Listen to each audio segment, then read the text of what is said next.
क्या आप जानते हैं रमज़ान वो महीना है जिसमें अल्लाह ताला हर रात लोगों को जहन्नुम से आज़ाद करता है।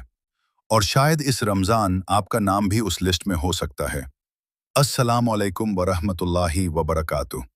रमज़ान सिर्फ भूख और प्यास का नाम नहीं, ये अल्लाह का सबसे स्पेशल महीना है। ये रहमत का महीना है, ये मगफिरत का महीना है, ये जहन्नुम से निजात का महीना है। आज हम जानेंगे रमज़ान की असल फजीलत कुरान और हदीस की रोशनी में।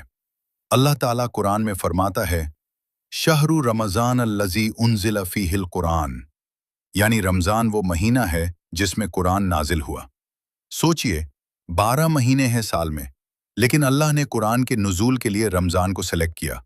इसका मतलब ये महीना आम नहीं है, ये हिदायत का महीना है, ये रूह को साफ करने का महीना है, ये जिंदगी बदलने का महीना है। हदीस में आता है, जब रमज़ान आता है तो जन्नत के दरवाजे खोल दिए जाते हैं, जहन्नुम के दरवाजे बंद कर दिए जाते हैं और शैतान को कायद कर दिया जाता है।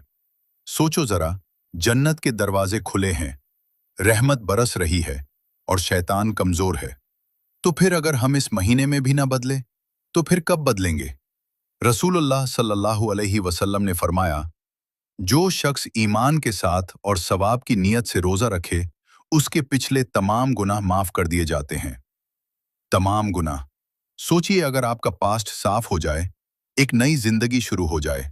रमज़ान रीसेट बटन है, ये अल्लाह का गिफ्ट है। और फिर आता है वो रात, लैलतुल क़द्र। कुरान कहता है, लैलतुल क़द्री खैरुम मिन अल्फी शहर।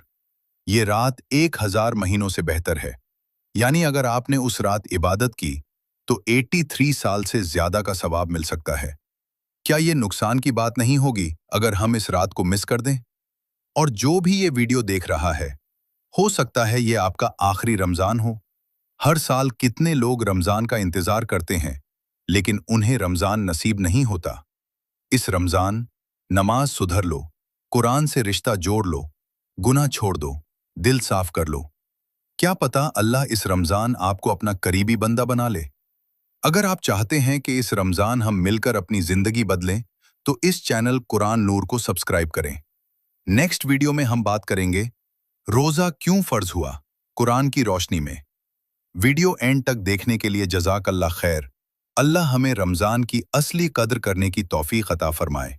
आमीन।